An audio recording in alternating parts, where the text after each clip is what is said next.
Les vaccins sont totalement inefficaces et totalement inutiles depuis le début. Ça fait 140 ans que c'est un mensonge qui se perpétue. Ça fait 25 ans que je lis des livres sur les vaccins. J'ai une bibliothèque comme ça, rien que sur les vaccins. Je suis en contact personnel avec Sylvie Simon, qui est une des journalistes d'investigation la plus pertinente, la plus pointue sur la question des vaccins.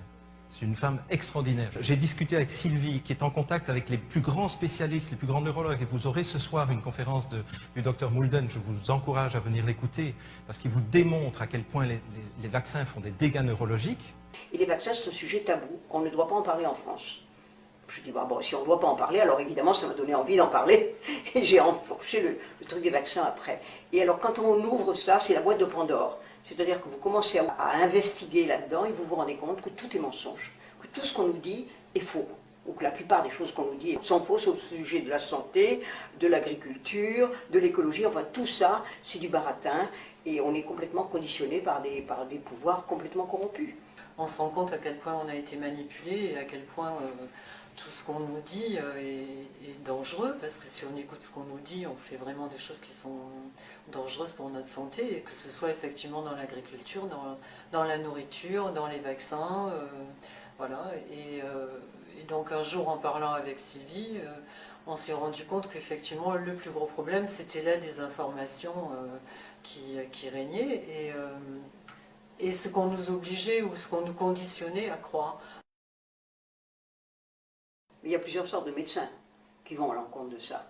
Il y a ceux qui croient ce qu'on leur dit, parce que quand ils rentrent chez eux le soir, ils sont abonnés gratuitement, et la plupart du temps, au quotidien du médecin, qui est une vitrine de publicité pour tous les laboratoires.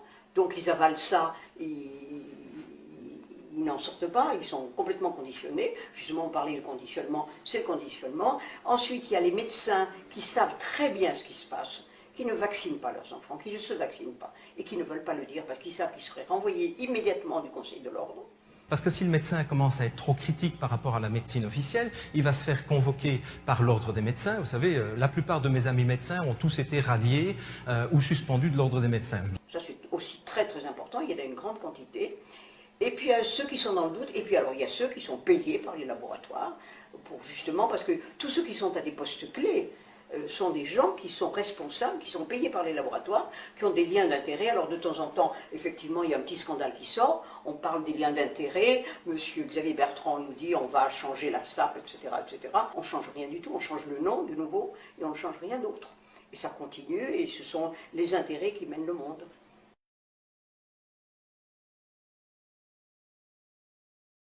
Et que les enfants soient en meilleure santé, il n'y a jamais eu d'études qui ont été faites, à part celles qui ont été faites dernièrement par l'Institut Koch en Allemagne, mais les gens ne le savent pas. Moi je rencontre des gens qui me disent « Oui, mais si vous êtes bien content d'avoir été vacciné pour ne pas être malade. » Je dis « J'ai jamais été vacciné et je ne suis jamais malade jusqu'à maintenant.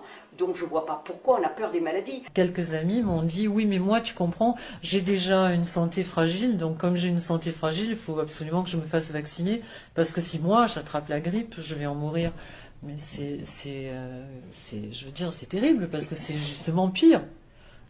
Plus ils sont vaccinés, plus ils sont malades. Ça, il y a des études qui ont été faites. Il y a une étude qui est très importante sur tous les vaccins de la Terre, qui est l'étude de l'Institut Koch en Allemagne. Einen Zusammenhang hergestellt zwischen Impfung Ja. und Gesundheitszustand und verglichen, wie gesund sind Geimpfte und wie gesund sind ungeimpfte Ja. Kinder. Und da gab es dann doch ziemlich große Unterschiede. Da gab es große Unterschiede, und zwar mehr, als wir hier erwartet hätten. Ja. Ich habe das Ganze also in Folien, jetzt muss ich mal schauen. Das ist jetzt, sind Zusammenhänge zwischen Impfungen und Allergien. Die hellgrauen Säulen stellen die Ungeimpften dar und die dunkelgrauen die geimpften Kinder. Das erste Säulenpaar, da geht es um Heuschnupfen, beim zweiten Säulenpaar um Neurodermitis und beim dritten Säulenpaar um eine Nickelallergie. Und man sieht also, dass in allen drei Bereichen die ungeimpften Kinder wesentlich gesünder sind als die Geimpften.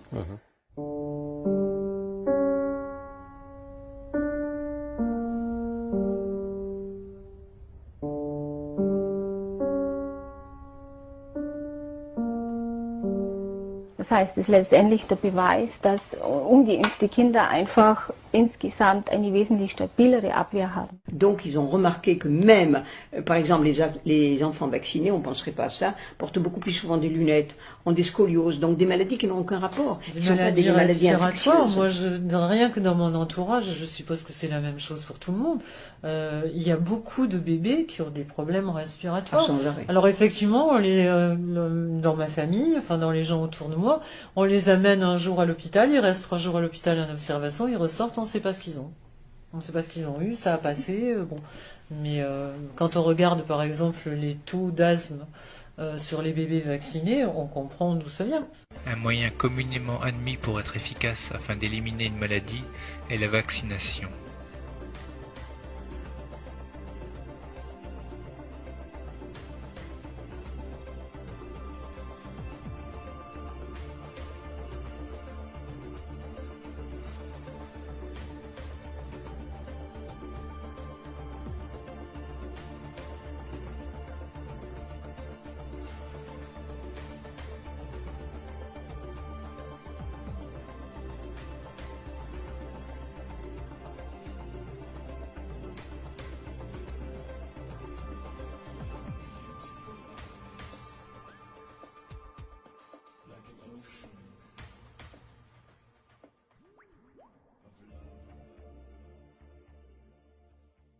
Quand vous voyez les croquis, vous savez, on vous dit le vaccin est arrivé, grâce à ça, il n'y a plus du tout de maladies, les maladies ont disparu. Pas du tout, quand vous regardez les croquis, on voit que les maladies, il y a des pics de maladies, effectivement, il y a des moments où il y a eu des épidémies, et tout d'un coup, la maladie a baissé.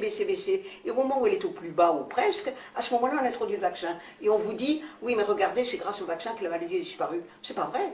Lorsque l'OMS vous montre les courbes de décroissance des maladies infectieuses suite à des vaccinations, savez-vous que c'est de la falsification?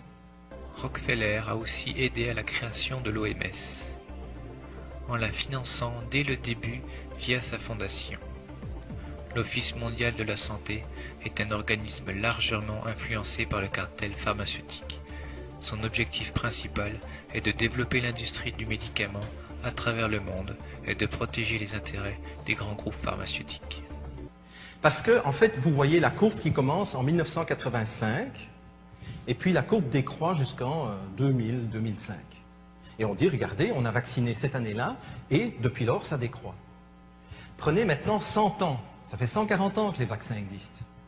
Et alors, ce dont vous vous rendez compte, c'est qu'en fait, la courbe était 10 fois plus haute, et elle était en décroissance depuis 90 ans. Et puis on a vacciné en 85, il y a eu un pic, mais celui-là on le coupe, donc si on a vacciné en 84, on monte les chiffres à partir de 85, vous voyez. Donc il y a un pic, et puis la courbe continue à descendre. Jamais aucun vaccin n'a apporté quoi que ce soit en termes de santé publique, sauf les maladies. Et c'est complètement contre ça que je me bats. La maladie n'a pas disparu grâce au vaccin. Les laboratoires font une publicité énorme pour arriver à gagner beaucoup d'argent, font une pression énorme. Et justement, on parlait de conditionnement, et ça c'est très important. On est conditionné par la peur. J'aurais écouté la télé il y a depuis 2 ans, je me serais fait vacciner 45 fois, grippe A, grippe X, grippe H1N1, des milliards de morts. C'était sur vos chaînes que vous l'annonciez, je suis désolé. Les gens, et c'était seulement sur Internet qu'il y avait l'affichage du CV de Bachelot qui a fait un phénomène de revolving doors entre les lobbies pharmaceutiques et les postes ministériels. C'est-à-dire qu'ils travaillent 2 ans à tel poste et qu'ils reviennent et qu'ils se donnent des petits coups de pouce entre eux. Et ça, je crois que c'est la seule chose. S'il y avait un vaccin qui était utile sur la Terre, ce serait un vaccin contre la peur. Moi, j'ai par exemple un blog, et j'ai la personne qui le tient très gentiment m'a dit un jour, j'ai des amis qui me disent, je ne vais pas aller sur le blog de Sylvie Simon, parce que j'ai peur d'avoir peur. Alors, vous vous rendez compte, il y a des gens qui ont peur et qui préfèrent ne pas connaître la vérité.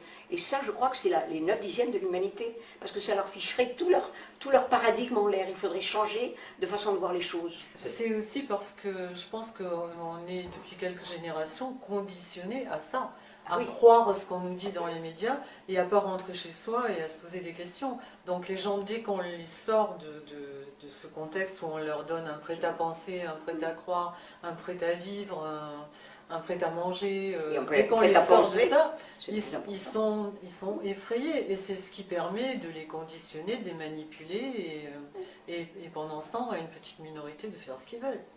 Et dès l'école, on est manipulé. Dès l'école, on est conditionné. Les maladies infectieuses ont uniquement disparu pour des raisons sanitaires. C'est-à-dire qu'il faudrait donner le prochain prix Nobel de médecine, c'est une proposition que je fais, j'espère que quelqu'un la soutiendra, à des plombiers et des boulangers ou des agriculteurs. Parce que c'est grâce à eux que les maladies infectieuses ont disparu. Vous en voulez une preuve? Il y a quelques années, je ne sais pas si vous vous souvenez, il y a eu un tremblement de terre à Kobe, au Japon. Couverture vaccinale au Japon, parce que là on ne rigole pas, hein, il n'y a pas de choix, il n'y a pas de liberté non plus. Couverture vaccinale, 98%. L'eau a été coupée, l'eau potable a été coupée. Les conditions sanitaires ont été épouvantables. 5 jours plus tard, les maladies infectieuses étaient partout dans la ville de Kobe. Pourtant, ces gens étaient vaccinés à 98%. Alors celui qui me fera croire encore que les vaccins, ça protège de quoi que ce soit il ne veut pas entendre, soit c'est un imbécile, soit il est payé par les laboratoires. Mais arrêtez de vacciner vos enfants, bon sang. Arrêtez de vous faire vacciner.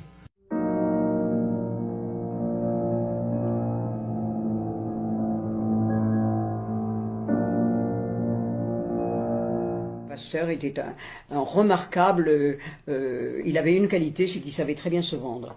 Et il a raconté un tas de choses, il y a eu des preuves de ses mensonges.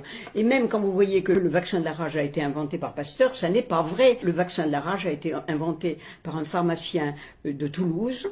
Et quand vous voyez le dictionnaire, on le voit là. C'est pas lui qui l'a inventé. Donc, Pasteur a menti tout au long de sa vie. Il a menti sur le petit Meister dont on dit qu'il a été sauvé de la rage. Il y a d'autres enfants qui ont été mordus en même temps que lui. Ils n'ont pas mort de la rage. Ils n'ont pas été vaccinés. Alors, pourquoi est-ce qu'on a pris ce petit Meister? On ne sait même pas s'il avait la rage. On ne sait même pas si l'enfant était, si le chien était enragé. Donc on nous raconte n'importe quoi. On avale tout. Vraiment, c'est... Du reste, il y a eu un professeur qui s'appelait le professeur Peter, qui était vraiment un type remarquable, un très très grand savant, qui a dit « Monsieur Pasteur ne guérit pas de la rage, il la donne ». Il l'a dit devant tout un aéropage de gens et tout le monde l'a écouté à l'époque. Depuis, on a oublié tout ça. Pasteur est devenu... Il y a eu un film sur Pasteur qui était une honte, ce qu'on a raconté sur Pasteur. C'est un personnage complètement mythologique qui n'a aucun rapport avec le véritable Pasteur.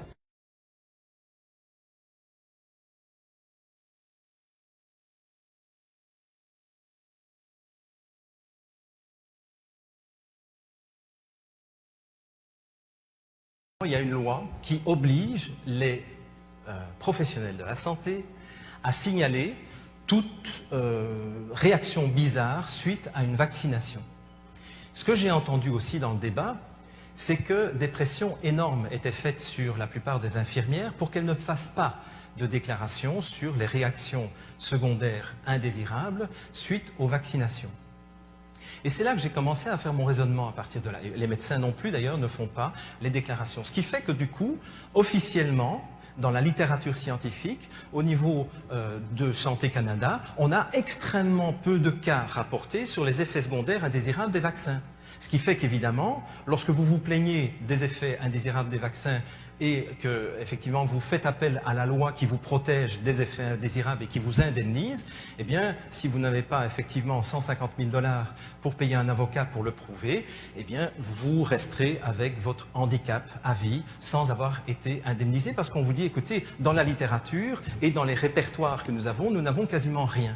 Nous avons affaire à des menteurs, à des voleurs, à des gens qui n'ont aucune pitié pour les autres, et on le voit avec les victimes, parce que nous avons toutes les deux des quantités de victimes qui nous téléphonent et qui nous racontent leur parcours. C'est le parcours du combattant pour que la victime fasse reconnaître qu'elle est victime, par exemple, d'un vaccin. On vous dit c'est toujours un hasard. Eh bien non, ce n'est pas un hasard. Je trouve que c'est au fabricant de prouver que son produit n'est pas un poison. Alors que c'est pour l'instant à la victime de prouver qu'elle a été empoisonnée par ce produit-là. Premièrement, et puis ensuite il faut voir les mamans de ces victimes qui téléphonent 50 fois à l'AFSAP et qui se font envoyer paître. Donc après on vous dit, ah mais de toute façon les vaccins, enfin par exemple le vaccin contre le cancer du col de l'utérus, ils vous disent mais il y a très peu de victimes par rapport aux gens vaccinés. Il y a des millions de vaccinés et il y a 3 victimes. Forcément ils ne veulent pas répertorier les victimes. Il y en a des centaines et des centaines, des milliers de victimes. Donc tout ça, c'est pareil, c'est de la désinformation. Et puis il y a aussi la manipulation des images qui passent, les campagnes de pub, enfin qui sont faites pour conditionner les gens.